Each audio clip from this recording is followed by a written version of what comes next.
Mom took my wife's side after she cheated on me, so I cut ties with them. Now, years later, Mom wants to reconcile, so last night my wife of 7 years decided to have a chill-out night. After dinner she went to the den and was watching her programs while I flitted between watching the Spurs game, football/soccer, and doing some odds and ends that I had planned. Next thing I know, she's got the wine out and has had 2 bottles of the stuff. At around midnight, I went to check on her and saw she was out cold on the couch. I went to scoop her up when her AITA thing buzzed and a message popped up on the screen. It said something along the lines of, "Haha, I can't do that. My name would knock 7 shades of out of me." I wondered what that was all about, so I pressed on it, and it was a conversation between my wife and a friend of mine. Now, I wouldn't say this guy is a close friend, but he's someone I've played 5-a-sides with for years, drank with, and have known since we were teenagers. We used to call him jacket holder because when we got into scraps as teens, he'd always be the guy holding the jackets while everyone else went for it, right? So as I said, I push on the conversation while this thing is still attached to her wrist and scroll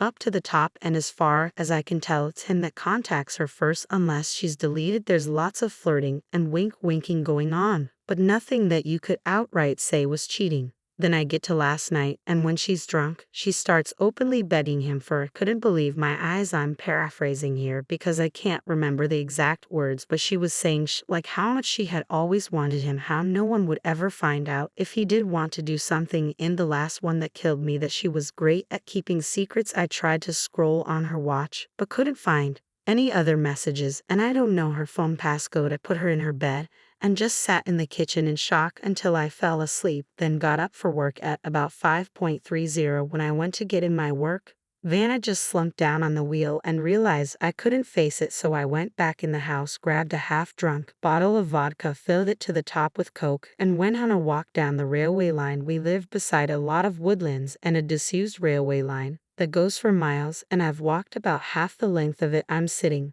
under a railway bridge like a troll right now, just seething at the whole thing. You'd probably think there's a fire going from a mile away due to the steam coming out of my ears. So what do? I don't want to speak to her. I can't even bear look at her. After reading that, it was like a dagger through my heart. I just feel like every morsel of love I had for her has evaporated into thin air after reading her begging like that. Yuck, I honestly want to ghost her, man. If I could, I would never speak to her again. The whole "I'm great at keeping secrets" was the thing that got me though. Like, who even are you? It reeks. But it's a case of how far down the rabbit hole do I want to go? I don't care. If I'm being honest, I'm just done. I've never felt so betrayed and disgusted in all my life. The thing is, I've invested so much in her, not just as a partner, but as a person. I loved her so much and thought her personality, and by extension my personality, reflected that of good people. To realize she's a backstabbing snake makes me feel like a snake. I feel like a worse person than I was yesterday. The only way I can describe it is for someone you looked up to, took advice and life lessons from, to suddenly find out they were a pedo or a rapist or just a downright creep. Your entire perception of yourself and who you are would be shattered because you've taken on board what they've said and invested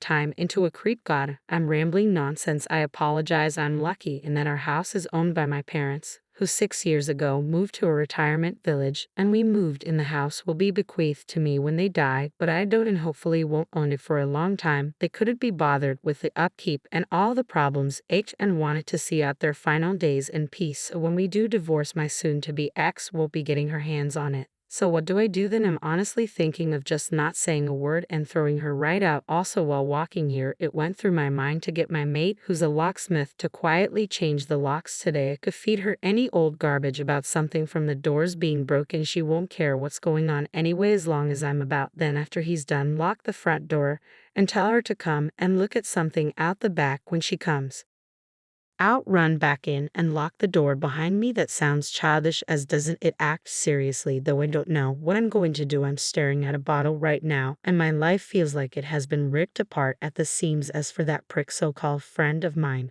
there's no doubt he was up to something here. There's also no doubt I wouldn't have caught wind of this at all, so I'll be seeing him very soon. Never mind holding jackets, he will be holding his face. Update: thank you to everyone who reached out to me after my first post was appreciated. So yesterday, after I had written the post and was in a complete mess. 2 dog walkers came over to check on me as I was concerning them. I told them everything. They listened, and the first thing one of them said to me was, "Son, the worst thing you can do right now is drink. It'll cause carnage." I have to thank her for that because I was on the highway to hell at that point. I threw the vodka away, got in touch with a friend, and he said I could come to his for a while to calm down. He was at work, but told me where the spare key was. We live in a small town of around 15,000 people, and he wasn't too far away, so once I got there, sat on his couch just trying to calm down. Throughout the morning, I was getting multiple texts and phone calls from my wife asking where I was and what the hell was up, as my work van was still sitting in the driveway and I was nowhere to be seen. I text her back telling her that there was a problem with the engine, so I got a lift into work, which she seemed to buy. She just texted back saying okay. When my friend got back from his work at about 5 o'clock, I told him everything that had happened and asked him his opinion. I also told him not to tell anyone about jacket holder, as that might then get back to my wife, which I didn't want at this point. I would deal with him later. By that I mean I'll expose what a little rat he is knocking out of him. Doesn't help me at all as of now. As an aside to the people saying he had done nothing wrong, he messaged my wife first. He was being extremely flirty. What the is he even playing at messaging my wife for in the first place? He only knows her in passing from afar. Look, I've got no problem with two adults conversing with each other, but they hardly knew each other, and it was flirty from the start as far as I could tell. I think they've seen each other while out and about, and it's gotten flirty then, so my friend convinced me to try and keep a low profile and see what I could dig up, but at the same time speak to a lawyer and get the ball rolling in terms of finding out my options, which I have done. Today he took me home about 6 o'clock, and I was honestly dead on my feet by that point. I think the adrenaline pumping the entire day, then suddenly stopping, knocks it right out of you, so I was extremely tired when I got home. The second I walked through the door, I knew something was up, as my wife was on me right away, asking me all sorts of questions about work. I asked her why does she even care. She said that I'd left my big flask and lunch bag in the front passenger side seat of my van, and something's been up today. She could feel it. I was about to lie, but I was just too tired. I couldn't be bothered putting any sort of charade up, so I just said, yeah, there is something up. That when I was putting her drunk ARS to bed last night, a message came up on her iWatch, which I read, and all the other ones, and that she was a disgusting cheat, that I wanted nothing more to do with her. Demeanor went from an arms-crossed person in power to a scared little girl within about a second, great at keeping secrets, a begging that little rat for sex, a yep, read it all. She started sobbing, and I walked away and upstairs into the shower. When I got out, she was sitting on the top stair crying still, and the excuses started right away. How she was drunk, vulnerable, had never done anything like that before, how he had messaged her first, and it didn't mean anything. She was never going to go through with it. Pretty much everything that everyone on here was saying she would say, like she had the playbook out. The only thing she didn't do was try and blame me. She probably knew I would have thrown her right out the door if she had tried that. I told her that I wanted a divorce and her out of the house within a month. Also told her that she was moving to the spare room. I've been pretty much ignoring her ever since, just scowling at her and shaking my head when she starts waffling nonsense. I don't want to hear it. She slept in the spare room last night, and I haven't spoken to or texted with her at all today. If I'm lucky, maybe she'll be gone when I get back from work. But my luck's not that good. I suppose I'm getting her out, though I was telling my parents what was happening, and my mother was at him, and I wasn't throwing her out onto the streets. She and my mother are close and always have been. We have been together 11 years. In December, my mother was saying she made a mistake and that we should sort it out like adults, that we've been through too much together, and that she didn't actually do anything. It was just words. She completely took her side over mine. Couldn't believe it. Could this me here? Like, do I have no right to ask her to leave if my mother is against it? It's going to be my house when my parents pass, and I did nothing wrong, so I'm not leaving. It's probably going to turn into a War of the Roses Part 2. I managed to get myself an appointment with a divorce lawyer for next week, so I'll be going to that to discuss my options. Until then, I'm just going to ignore my soon-to-be ex-wife. I guess I know she's probably not going to admit anything else now. I'll never know if she was a really good liar or she was just talking to him to get him on side with her for an affair. Anyways, sorry about the delay in the update. Just got the chance to write it now as I'm finishing work. Well, back to the funhouse. I guess update to hi. I thought I'd give an update since a lot of people have been personal messaging Me asking for one. It's now been 20 days since I found out my wife was trying to cheat on me with my friend, and the situation has become hellish. I gave her a month to get out, and she's been sleeping in the spare room, but it's clear now she doesn't have any intention of going after she got in the ear of my mother. She doesn't have anywhere to go at any rate, but that's not my problem. I've seen my divorce lawyer multiple times and am now in the process of drawing up a divorce petition and having my wife serve divorce paper. I've also opened my own bank account and taken 50% of the balance from our shared account. The atmosphere around the house has been weird, to say the least. The living room has turned into a no man's land where no one frequents, as we both spend the majority of our time in our rooms. I've also intentionally been working late a lot so I don't have to interact with her much. I had been completely ignoring her, but after reading about the 180 have started implementing that and been civil, if a little cold towards her, and I'm so glad I did this, as I was beginning to feel like a monster refusing to acknowledge her existence. It was not the right way to behave, and I ended up feeling like the one who had wronged her rather than the other way around. The only time I broke from the 180 was when I walked into the bathroom last week and she was sitting on the floor by the bath crying. I helped her up and instinctively hugged her, though it was more of a there type hug than one with much love attached to it. The sad thing is that I'm so suspicious of her now that I wouldn't put it past her to be waiting on me coming in so she could put on a performance. The thing is that probably isn't even true, but this is the sort of that's going through my head in this environment. It's just toxic. She's been crowing about how she'll do anything and everything to save this marriage, anything to prove to me that it was just a silly mistake. So I brought up a lie detector test. I don't plan on ever getting one done, wouldn't even know where to start. I just wanted to gauge her reaction. She was all for it, well, until a few hours later when she came to me, tablet in hand, going on about how inaccurate they are and that anxiety and nervousness can throw up false readings.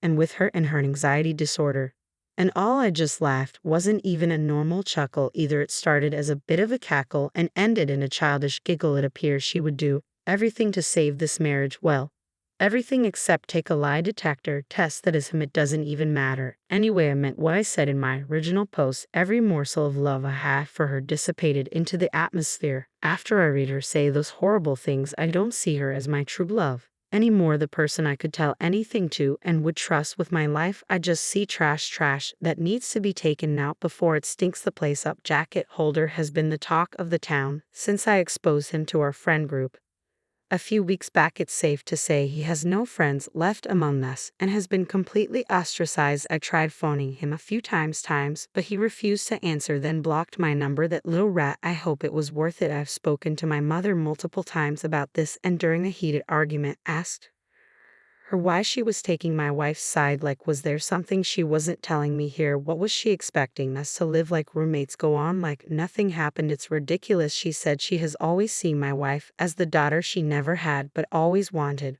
My mother had a stillborn daughter before I was born, and it has haunted her, so she latched on to my wife and has done since we got together. As I said previously, they have a close bond. The fact my wife doesn't have any family and only a few friends who have their own busy lives and families means if I threw her out, she would be all alone, and my mom thinks that's unacceptable.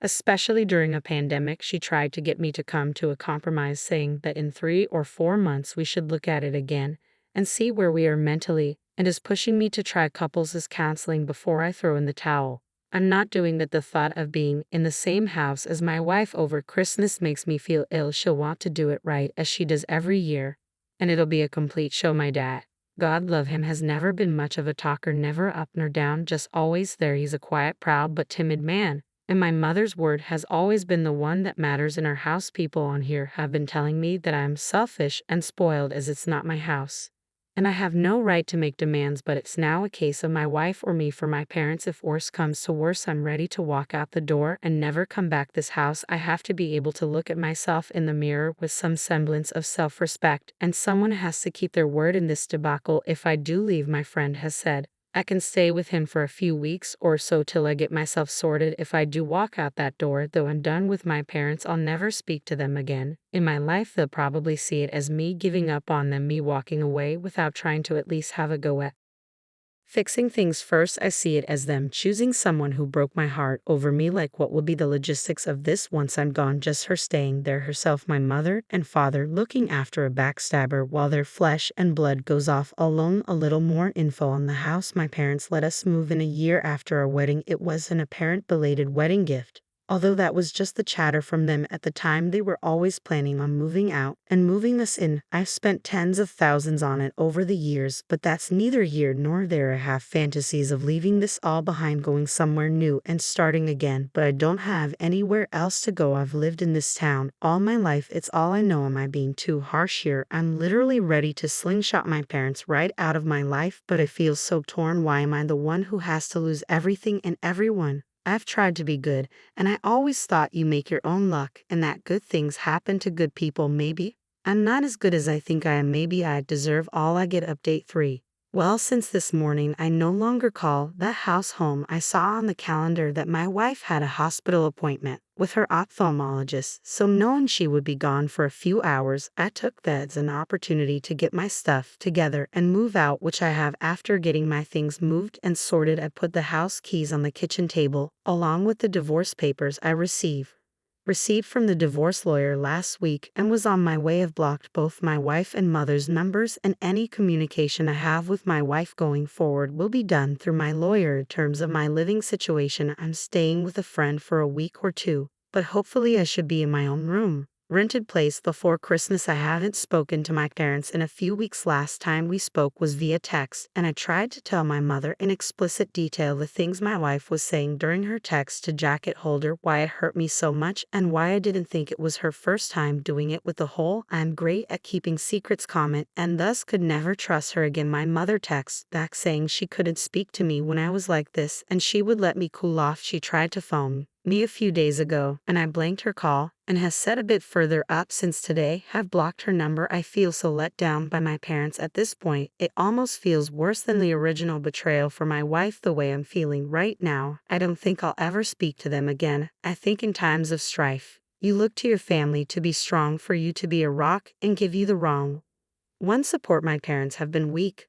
They've made me feel like the one in the wrong, like I'm overreacting, and it's me that's ripping this family apart. Well, it's not. I never asked them to move mountains for me, just move my cheating wife out of the house, and they made their choice. My father also had the chance to put his foot down for once in his life and stand up for me, but didn't. You make your choices and you live with them. I guess reading some of the comments on here from my previous posts, people have been saying things like I threw in the towel so easily, I was looking for a way out, and didn't love my wife because I didn't try hard enough to save things. But that's not true. I loved my wife more than anyone on this earth, and I was broken when I discovered what she was doing. I think we all have boundaries, and once those boundaries have been crossed, things change irrevocably. When I read those horrible texts, something changed inside of me. I fell out of love with her, like being snapped out of a spell in the movies. Anything tried after that is just a playing the inevitable. I have to say that I'm interested in the whole dynamic of their relationship now that I'm gone. Like, are my parents going to continue supporting her knowing that it has finished their relationship with their son? As for me, I'd love to travel. My wife hated flying, so most of our holidays had been to southern England, the likes of Newquay and Torry and Cornwall and Devon, so it would be great to travel abroad again.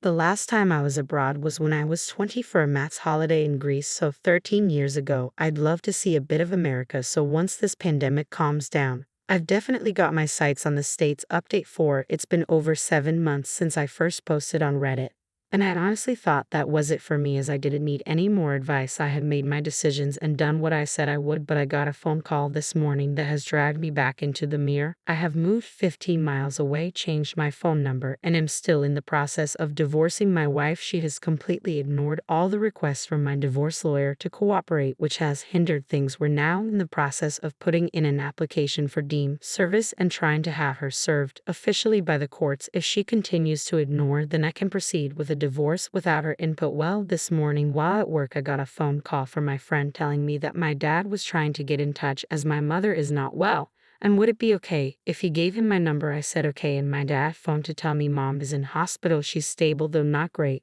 Obviously, I was shocked as I've not heard my dad's voice for so long. It was also the most emotional I've ever heard him. He told me my mom really wants to see me, so would I meet him at the hospital tonight and go in and see her with him? I said okay. I have arranged to meet him outside the hospital. I ended up going home from work as I couldn't concentrate, and I'm climbing the walls here, wondering if I've made the right decision, wondering if I'm about to get dragged back into this show that I walked away from. I've never felt so nervous in my life, and the lack of control I have over the situation has set my mind spiraling in lots of different directions. I feel like I'm walking into a burning building, blindfolded with no idea where the exits are. Why does she want to speak to me now? Has she had a change of heart? Unless she's also had a personality transplant while in there, I find that unlikely. Will my wife be there? I have no interest in ever seeing her again. I'm still angry about what transpired with them and the way they took my cheating wife's side over mine. I've been going back and forth in my head about going at all, but I will go. I was also thinking about seeing if she wanted to speak over the phone instead, but not sure she would do that, or even if she's well enough. I feel like the bad guy here, and that I might have caused this from walking away. How would you handle this? Update 5. Sorry about the late update. I've spent the last few days trying to digest what happened and how I feel, so I did end up going to the hospital on Wednesday night. After much toing and throwing, I was genuinely about to back out at the last minute as I felt my bottle crashing, but I needed some closure and knew that I wouldn't forgive myself if I didn't go. And something happened when I drove into the hospital car park. I had this surreal feeling of paranoia and was half expecting my wife to jump out from behind a bush or something. I met my dad at the entrance, and it was pretty awkward as he tried to hug me, and I said no. I then said if my wife is here in any way, shape, or form, then I am about turning and out the door. He assured me she wasn't, and we made our way to the ward where Mom was. When I saw my mother, I got the fright of my life as she looked like she had been in the wars. Never have I seen her look so frail. She's got an extreme black eye, also a lot of bruising, and purple SL yellow down one side of her face. She took a serious fall, broke 2 ribs, shattered elbow, and banged one side of her head/face on the ground, so elbow, ribs, then head, in that order as she went down.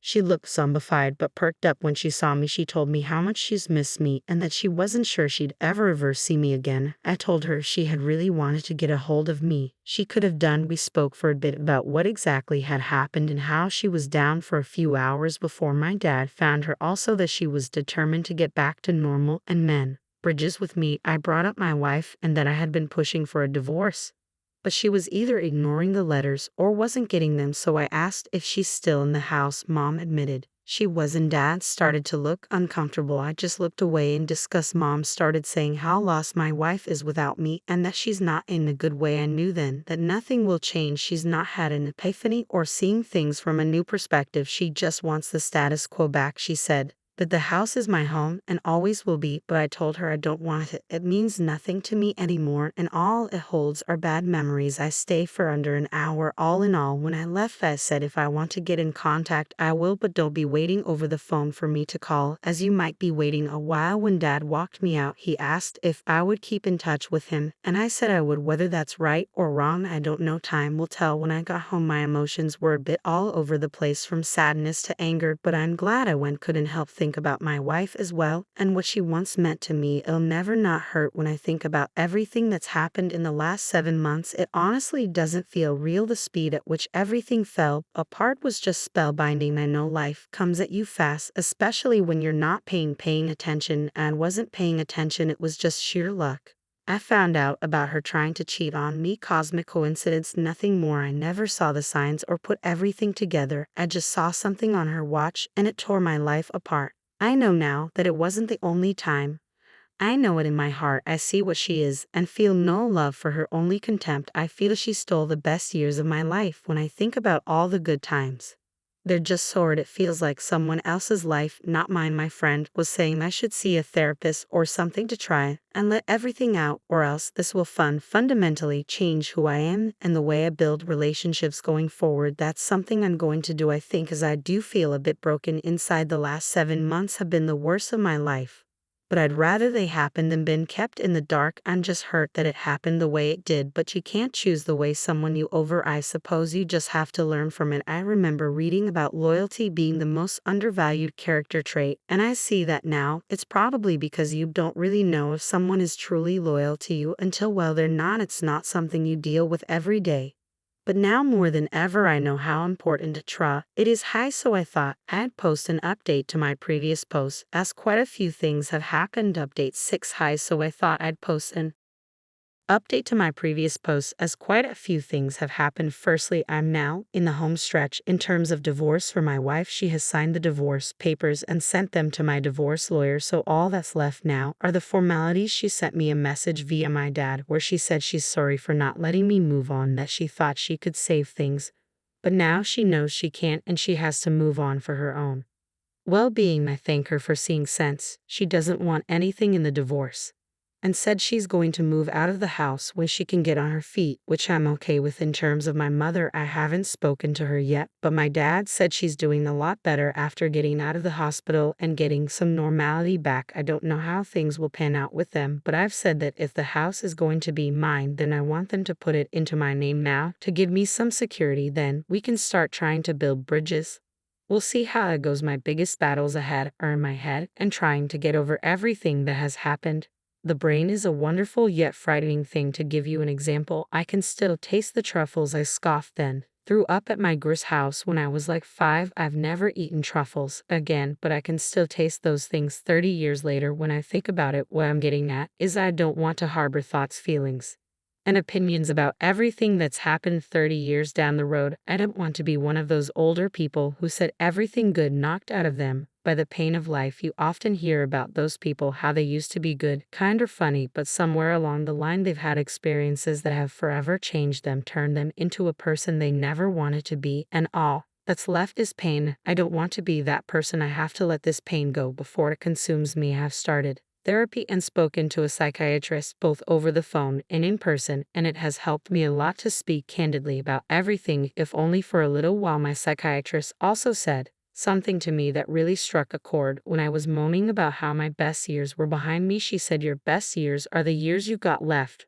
What I think she meant is the past is gone. It doesn't exist except in your mind, but the here and now does, and you can choose to make the most of it or live in a past that isn't real to anyone but you. It's definitely a phrase I'm going to try and remember when I feel down. I said in one of the previous posts that I wanted to travel, and that is finally happening. My friend has committed to coming with me, and we're booking a flight to New York at the beginning of October for a week. Really looking forward to it. Always wanted to see New York when the leaves change. Reminds me of that movie You've Got Mail. I want this to be just the beginning of my adventures in terms of traveling. I want my latter 30s to be littered with memories from escapades I've had abroad. Well, that's the plan anyway. All I know is that for the first time in what seems like a long time, I'm waking up with hope in my heart and walking with a spring in my step. If that's not progress, then I don't know what is. Final update. Well, it's now been a year since my first post on Reddit, so thought it would be fitting to give one last update and end things here. First things first, I'm now officially divorced. Feels like a weight has been lifted, but also a firm end to what was nearly a third of my life. I actually saw my ex-wife for the first time since last December as I was walking into a shop in the town center about a month back after visiting a friend. She was opening the door to walk out just as I was walking in. We were both wearing masks, but I noticed it was her right away, and we made a contact. She mumbled something that I couldn't make out, then we just sort of stared at each other for a few seconds. Then I walked inside. As I was walking around the shop, this feeling of utter sadness just enveloped me, and I had to take a minute to compose myself. It just goes to show, all it takes is one look for you to feel straight back to square one. Do I miss her? No, I miss the person I thought she was, but that person doesn't exist anymore. If she ever did, I don't wish her hurt or hardship, though I really don't. I just refuse to move forward any longer with hatred in my heart. The only person it'll burden in the long run is me. I also found out from a friend's girlfriend that she was sure she saw my ex-wife outside a pub in the city all over another guy a couple of years back. Apparently she never said anything to me or my friend because she wasn't sure it was her and she didn't want to meddle. I'm extremely pissed off with her, as I could have done with that information years ago. It's hardly conclusive, but I could have confirmed if she was out that night. And it would have saved me a lot of heartache in the long run. Now I know why I've never liked her. One of the reasons we wanted to book a flight to New York in October, apart from wanting to see AmITheA in autumn, was that the travel ban between the USA and UK was supposed to be lifting in September for fully vaccinated travelers. Unfortunately, that has now been moved back to November 8th, which has put our plans into limbo. My friend also can't get the time off work now till the new year, so if I'm to go, then I'll have to go alone, which is a bit since we were both invested in going together. I'm pretty set on going in the new year with him, though I'll have to think things through more thoroughly. One thing this pandemic has consistently been able to do is throw up curveballs, so I really can't complain or say I'm surprised I'll get there, though, by hook or by crook. This is just the start of my journey in that regard. Remember, I'm struggling when it comes to my parents, and that all I feel towards them is complete apathy. I'm just having a difficult time feeling anything, and no matter how hard I try, I don't think that'll change. My dad has tried to build back the relationship again, but I just don't care anymore. That might sound harsh, but it's the truth. I said in my last post that I wanted them to put the house in my name, though I haven't followed up on that. I think I was just angry at the time and wanted to assert some dominance at the outset of our conversations, but I really couldn't give about that house. I think I would rather live in the house from Nightmare on Elm Street than in there. Would it change anything anyway? It can't turn back time unless it's turned into a time traveling house since I've gone, or circumvent what they did. It's just the sad consequence of the choices they made. To anyone out there thinking of forgiving the cheater, please don't, I implore you. You're flogging the dead horse. Don't be that person desperately scrambling to put out fires started by your cheater partner while they gleefully reignite them. I feel stronger than ever after everything that's happened and reading a lot of infidelity support forums in the last year that you're letting yourself in for a world of hurt if you don't cut your losses. Kind of irrelevant story, but at the start of the year I had a really scary experience when I cut the back of my trouser leg on a metal bin while brushing against it at work. I never realized it had caused the cut until I went home, and when I went to bed at night I felt kind of weird. I woke up about 2 a.m. and my leg was pulsating. I felt deathly ill, was seeing double dizzy, and was alternating between a severe fever and chills. I understood right away it could be sepsis, so I phoned an ambulance, which they said was going to be 2 hours plus, as it was a Friday night and at 𝐓𝐡𝐢𝐬, and my thoughts were doing light speed laps around my head while I was hyperventilating like crazy. Do you know the only thing that calmed me down when I was freaking out? I accepted that I was possibly going to die, and then for some reason I just didn't feel afraid anymore. I don't know if it was the whole accepting fate state of mind, but when I accepted that it might be over, it took all the permutations out of the equation and everything became very simple and calm. I've been thinking about it a lot lately, and when I think about cheating as a betrayal, I feel very similar. You have to accept that what you had is over, it's long gone. If someone is willing to plunder such depths and stab you in the back so mercilessly for their own gratification, fighting that unwinnable battle is noble and all, but when you're pissing into the wind with lottery odds of success, is it worth it? Is it worth the pain? I don't think so. I understand everyone has their own situations with kids, but some fights are just straight up folly. Accept that it's over and things will quickly become clearer. That's just my view. It's funny, I haven't written about my thoughts and feelings since I was in high school. I work up roofs for a living. This experience, those coaxed that side out of me, aside that I had pretty much forgotten existed.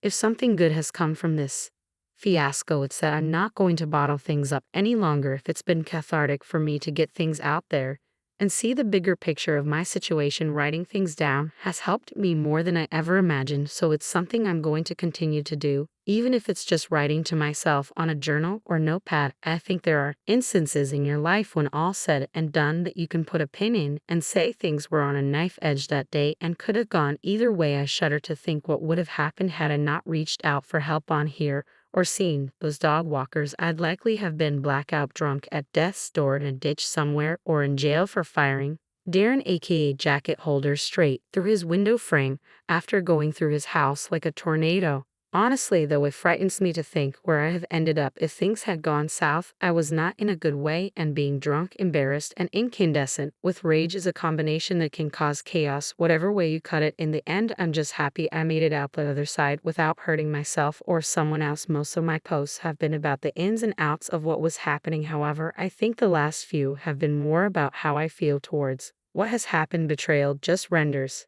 such passionate and invasive thoughts There's no action on this earth quite like it being stabbed in the back by people that you love in so many ways. It's unique, and the emotions you feel after it are by the same token equally unique. So cheers for hearing me out, I said in my first post after finding out that I felt like a worse person than I was yesterday. Well, after everything that has happened, I feel like a stronger one, too.